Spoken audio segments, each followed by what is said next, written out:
জামাই। তুই জীবনে ভালো করে ভাত রান্না করতে পারিস? কে রান্না করে তোমার খাওয়াই?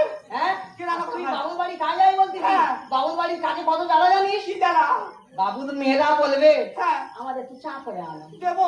আবার বাবু বলবে আমাদের একটু প্যান খেতে দাও। দেবো। তা তুই আমার বাড়ি করিস না কেন? আরে শ্রাবন্তী কুড়ুল নিয়ে করবো সোনার পেড়া। ডুবে লাভের মারে ধরে আমার ঘাটের গোড়া। তুই মরলে গলায় পিন্ডি দেবো, দেখো বাবুর বাড়ি কাঁদে। সাত বাবু বলে চলবে গাড়ি, চলবে আড়িয়ে দেবে বোঝে। থাকিয়ে বিষ ছেড়ে দেবো, থাকিয়ে বিষ ছেড়ে দেবো, উচিত মতো যাওয়া। এই মায়ের হচ্ছে অভাব, এই মাথায় তোর কোন ভাব। মারে ধরে মদকে মেরে মারি ধরে এমন ধারার স্বভাব। তুই না যাইনে মেয়ের বিয়ে দিছিলি কি জন্যে? তুমি যে আমার খুব বলছো তো, মেয়ে কি আমার চাই নেছে? মেয়ে তো প্রেম করে পাইলেছে। এই না জানিয়ে মেয়ের বিয়ে দিলি করবো তুলো ধনা। বাবা, আমি তোমার পাশে আছি, সাউরি ধরে খেয়াও না।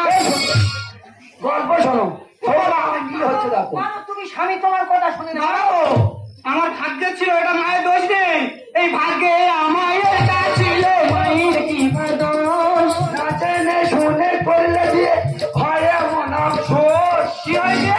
না জেনে শুনে বিয়ে করলে এরকম আফসোস করতে হবে। আমাদের কথা কি তুই নিয়েছি? তুই তোর মতন দেখে নিয়েছি কে? আমাদের দেখে দিলে কি তোর খারাপ দেখে দিত? এই না জানিয়ে মেয়ের বিয়ে দিলি করবো তুলো ধনা। আমি তোমার পাশে আছি, চিন্তা করো না।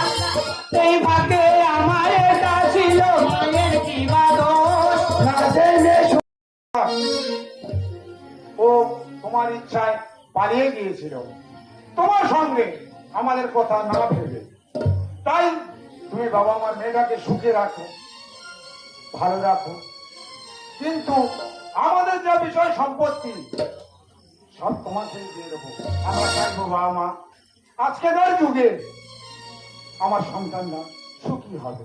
কিন্তু তুমি মদ খেও না বাবা। মদ খেয়ে আমার মেয়েটাকে ধরে মারছো। আমরা যা জীবনে কোনোদিন আমার মেয়ের গায়ে একটাও গায়ে হাত দিই, তুমি বলো। বেশ বাবা, আমি কথা দিলাম, আজকে থেকে আমি আর কোনোদিনও মদ খাবো না। আমি বন্ধু বান্ধবদের পাল্লায় পড়ে আমি আর নেশাগ্রস্ত হচ্ছি। সত্যি কথা বলছি বাবা, আমি আর কোনোদিনও মদ খাবো না। এই তো